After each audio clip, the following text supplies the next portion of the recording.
número 20, do versículo 7 ao versículo 12. Atos dos Apóstolos, capítulo número 20, 7 ao 12. Uma rápida meditação, para que a gente possa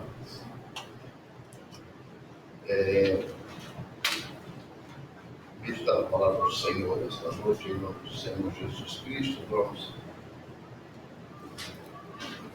Atos dos Apóstolos, capítulo de número 20, versículo de número 7.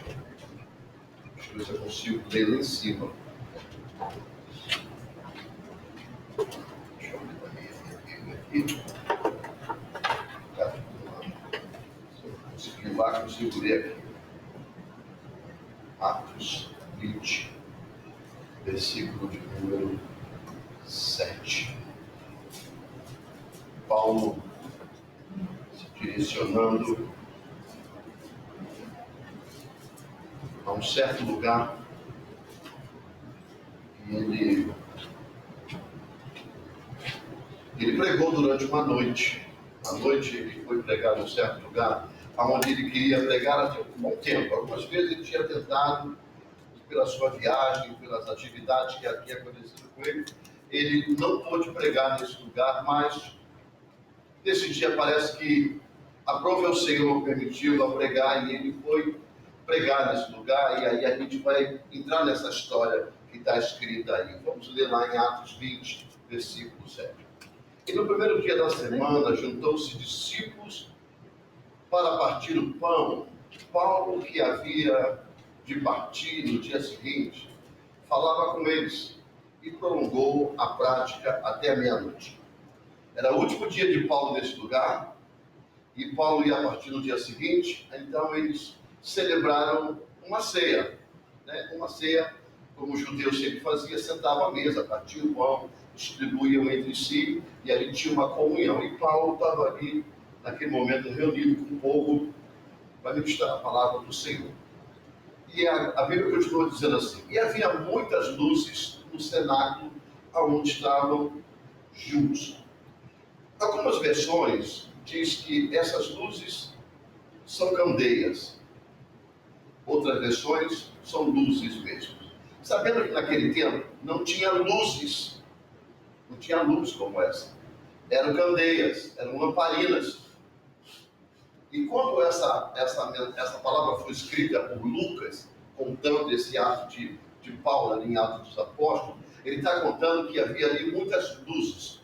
Podemos dizer que o lugar era bem claro, porque tinha muitas lamparinas, muitas candeias, ou podemos dizer que existia muitas luzes, porque existia muitas pessoas olhando.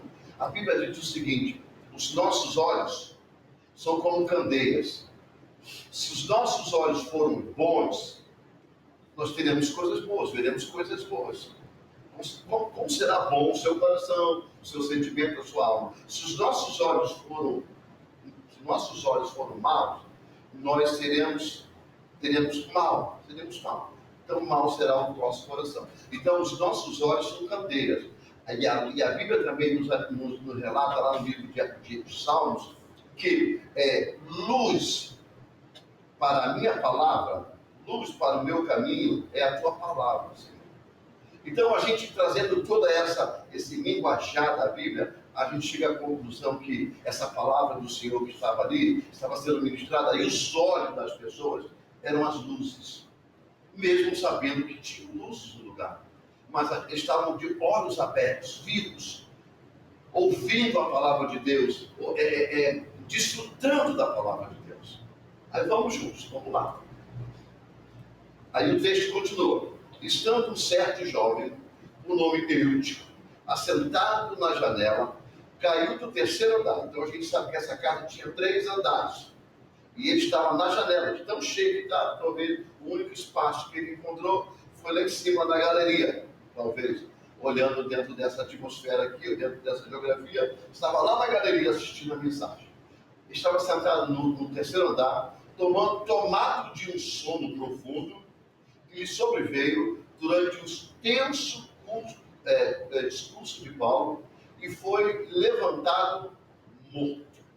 A Bíblia diz que ele dormiu e caiu do terceiro andar. Caiu do terceiro andar. Paulo, porém, descendo, inclinou-se sobre ele e, abraçando, disse: não vos perturbe, que a sua alma está nele. Ou seja, ele não está mais morto. A alma está nele, ela não saiu dele.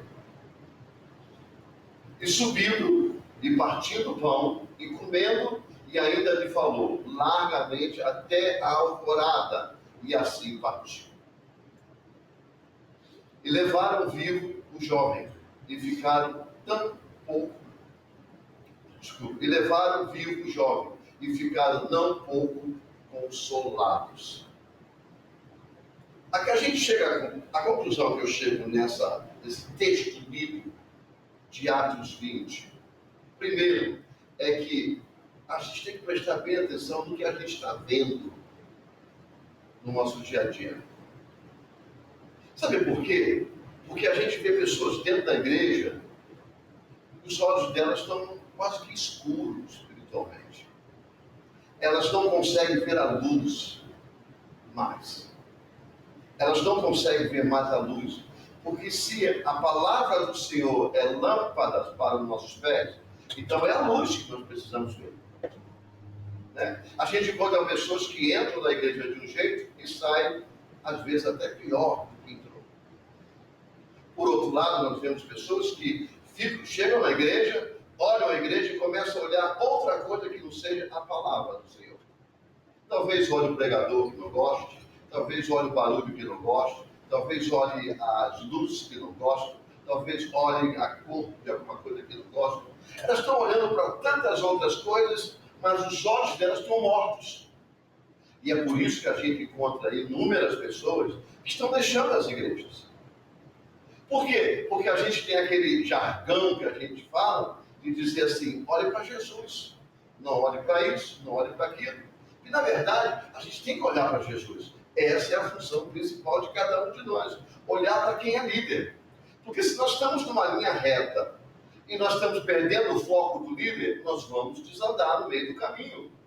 Porque a nossa direção é a linha reta ou de olho naquele que nos lidera. Então, se a gente tem Jesus como o nosso líder geral, nós temos que olhar para ele. Não tem a dúvida. Agora, o problema é aonde estão os nossos olhos quando Jesus está falando.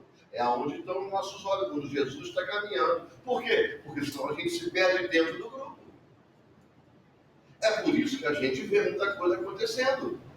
Pessoas que não conseguem ter uma intimidade com o Senhor. Pessoas que não conseguem mais sentir a presença do Senhor. Tem pessoas que para sentir a presença do Senhor tem que acontecer o sobrenatural da igreja. O sobrenatural da igreja acontece todo dia que a palavra de Deus é aberta. Por quê? Porque a palavra de Deus é o sobrenatural de Deus. A profecia é a palavra de Deus. O milagre é a palavra de Deus. Tudo isso é a palavra de Deus. E se a palavra de Deus é luz, se você não está enxergando ou eu não estou enxergando, é porque os nossos olhos estão para outro lugar, ou então a gente não quer ver. Né? A nossa candeia está se escondendo na escuridão. Tem pessoas que vivem na escuridão dentro da luz de Jesus Cristo. Por quê? Eu publiquei no meu Instagram esse dia, disse assim: olha, se você não está ouvindo a voz de Deus, 3 coisas estão acontecendo. Primeiro, tem muito barulho na sua volta. Segundo, tem gente falando demais aos seus ouvidos. Terceiro, é porque você não quer ouvir. Porque a palavra de Deus está sendo falada todo dia. Deus está falando constantemente. Deus fala através do louvor, Deus fala através da mensagem, Deus fala através da leitura, Deus fala através de um amigo. Você deve estar em lugar errado. Nós devemos estar em lugar errado se a gente não está ouvindo Deus.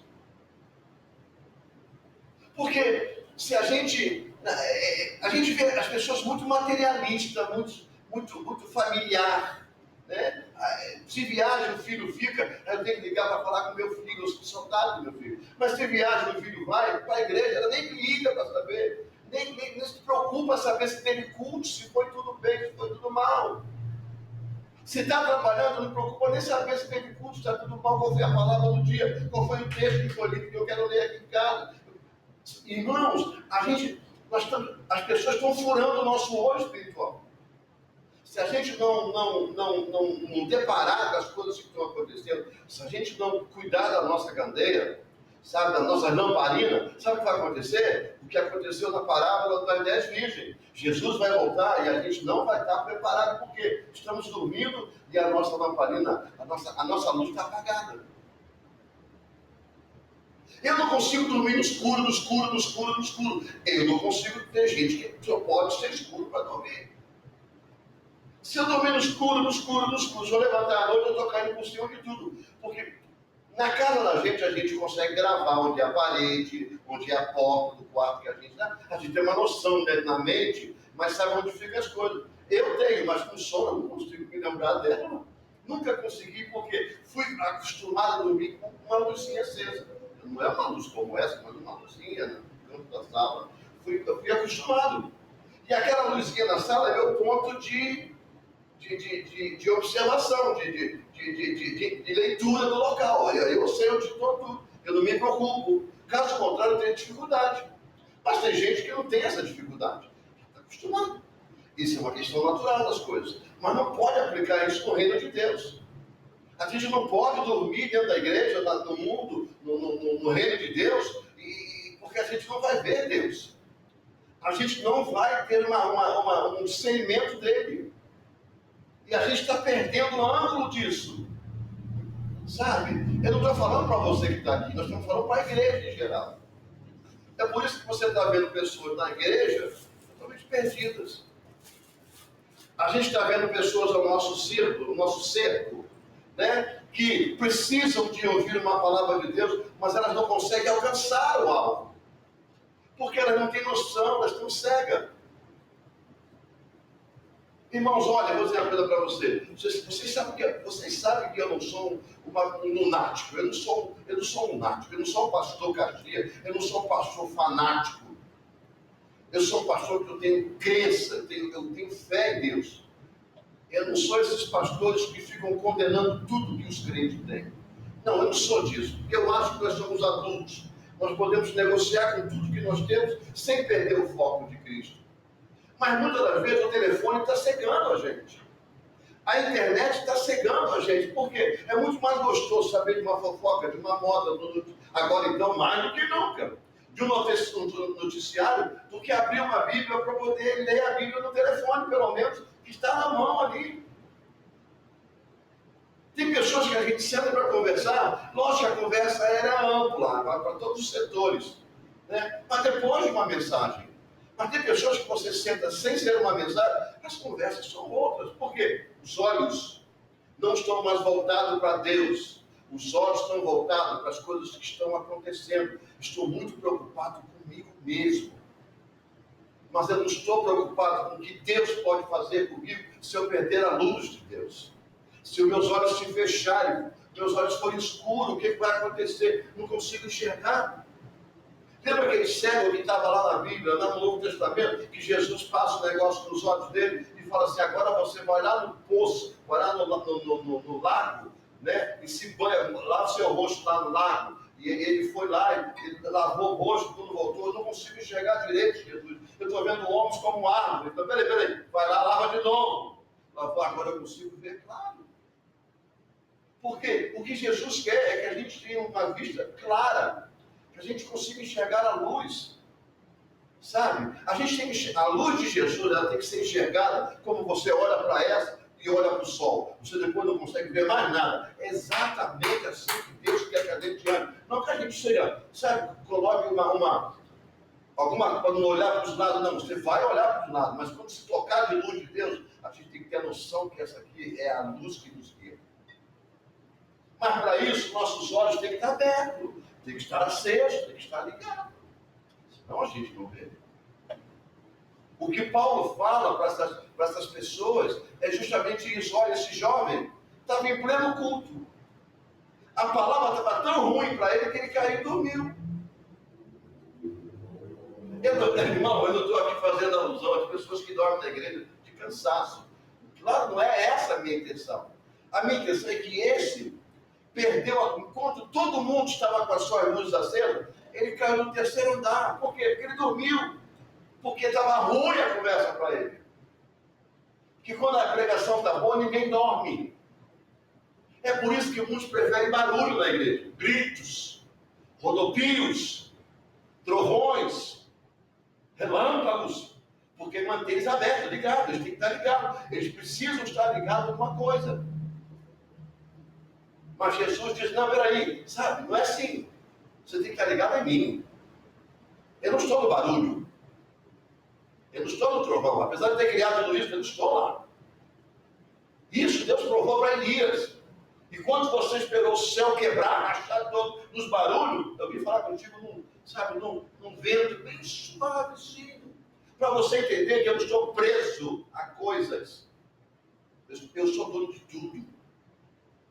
É por isso que eu digo, se a gente não está vendo a luz, nós já estamos ficando cegos espiritualmente. Os nossos olhos estão fechando. Sabe aquelas pessoas que são cegas, estão ficando cegas, mas os olhos dela, você olha para o lado de fora, os olhos estão normais, mas a córnea lá dentro está ficando tapada por alguma coisa, elas estão vendo. Você olha assim, você não diz que a pessoa está cega, porque ela olha normal, assim, mas ela não está vendo mais, está embaçando. É justamente isso no mundo espiritual que está acontecendo. Foi isso que aconteceu com esse homem no mundo espiritual, que ele fechou os olhos, esse rapaz, ele caiu no terceiro andar. E por sorte dele, que Paulo estava ali. E Paulo foi lá, orou sobre ele, ele ressuscitou, ele disse, olha, calma, ele não morreu não, a alma dele não está com ele. E o que Paulo fez? Não agarrou, não levou no canto, botou um remedinho na testa, não deixou ele lá, e voltou para pregar, para terminar o resto da noite, e partiu o pão, terminou. Depois de ele fazer tudo, no final de tudo, pegou e disse, porque a gente tem que parar de colocar subterfúgios, interesses pessoais para não seguir a luz. A luz de Jesus é a única. Sempre estará no caminho. Sempre estará no caminho. A gente não pode fechar os olhos. O que a gente não pode é fazer dos nossos olhos candeias que estão morrendo. Ou seja, lamparinas, sabe? Quem lembra do tempo do lampião? A querosene. Né? O lampião a gás foi bem depois. Eu sou do tempo do Durma Bem, né? E do lampião a querosene, que tinha uma linguinhazinha assim de pano, né? Que ficava embevecida no querosene. Aí cada vez que o pio queimando, no dia seguinte tinha que dar uma torcidazinha para ela subir mais. À noite, às vezes, você até diminuía para poder manter o querosene, não gastar muito. A lamparina é do mesmo jeito. A lamparina, bom, eu que vivo o espiritismo, eles viviam muito nesse sentido. Para não gastar muita vela, eles faziam muito lamparina, ou seja, eles botavam o azeite na água e a lamparina lá no meio. Então, aquele azeite mantinha a lamparina acesa o tempo enquanto tivesse azeite. E clareava as coisas. O diabo não cria nada, ele copia tudo de Deus. Não estou falando do lampião, estou falando da lamparina. Tudo de Deus. Tudo foi Deus que deu a sabedoria ao povo.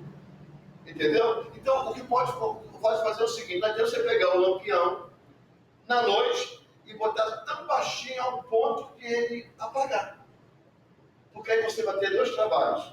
Tem que levantar, chutar o móvel, cair por cima das cadeiras, até encontrar o lampião. E se encontrar, se você não botar a caixa de fósforo do lado, que naquele tempo também não tinha isqueiro, os isqueiros que tinham uma coisa mais pesada, a caixa de fósforo, para poder acender. E botar a linguinha para cima de novo e acender, tirar a tampa, para poder funcionar. E aprender que não se abaixa tanto, apenas um pouquinho, para ficar toda noite.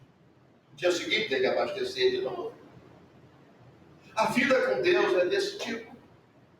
A gente tem que abastecer o nosso contêiner de querosene. Manter a chama acesa, para poder enxergar o que Deus está fazendo na nossa vida. Senão a gente não enxerga. A gente reclama, a gente murmura, a gente olha, só vê o que é ruim, sem ter o que é ruim. Porque toda manhã que você acorda é um milagre de Deus na sua vida. Toda manhã que a gente acorda é um milagre de Deus na nossa vida. Toda vez que a gente senta na mesa para comer uma comida, é uma provisão de Deus na nossa vida. É Deus que dá. Não é Deus, não, é eu que trabalho. Pois é, se ele te alejar, infeliz, você não vai ter como trabalhar. Se ele arrancar a tua vida, você não vai ter como fazer nada. Tudo é provisão de Deus, porque Deus te ama, Deus nos ama. Ele faz tudo em prol da gente. Mas por que eu passo por A, por B, por C, por isso, por aquilo? É porque a gente procura. Deus não cria problema para ninguém. Deus não é problemático. Deus tirou o povo do Egito para morar numa terra livre. Foi só sair do Egito para dar problema para Deus. Eles eram livres. Procuraram o quê? Deus, para serem presos a Deus. Somos nós. Somos nós. Por quê? Porque a visão é fechada. A claridade da visão vai morrendo. Olha, eu quero dizer uma coisa para você, que nessa noite o Senhor possa tocar o seu coração, o nosso coração. Que o Senhor possa nos abençoar ao ponto da gente enxergar a nossa vida. Guarde bem uma palavra para a sua vida nessa noite. Ainda há tempo de mudar. Ainda há tempo de olhar de uma outra forma a vida que você tem. Porque eu conheço muitos que queriam ter a sua vida. Eu conheço muitos que queriam ter a minha vida e não tem a nossa vida. Então comece a olhar a vida de uma forma diferente. Comece a olhar o reino de Deus de uma forma diferente. Comece a colocar um pouco mais de lamparina, mais querosene, mais aquele paninho mais para cima para poder clarear mais a sua vida. E você vai ver o quanto Deus tem sido bom para você. Deus te ama, Deus nos ama. A gente tem que manter a fé nesse ponto. É por fé, irmão, é por fé que a gente conquista. Sabe por quê? Porque Deus a gente não encontra na esquina. Deus você não encontra no escritório. Deus você não encontra sabe? Deus é por fé. Se você não tiver fé, você não alcança, você não consegue alcançar Deus. Porque a Bíblia diz que é por fé. A fé é a única fórmula da gente chegar até Deus. E por fé é a única forma que a gente vai morar eternamente com Deus. O Senhor está garantindo isso? Eu estou garantindo porque a Bíblia me garante que vai acontecer. Eu estou baseado. Se tem alguém enganando alguém aqui, não sou eu. Eu estou sendo enganado se isso não vai acontecer. Porque a minha Bíblia diz que nós temos um lar para morar. Um Deus que vai nos abraçar. Uma vida eterna que a gente vai viver. Então eu creio, eu tenho fé disso. E os meus olhos não irão escurecer ao ponto de eu não enxergar essa vontade de Deus. Deus é bom. Acredite, Deus é bom e Ele te ama. Amém? Vamos orar nessa noite em nome do Senhor Jesus. Vamos tirar o nosso momento de adoração e oração nessa noite. Vamos entregar as nossas vidas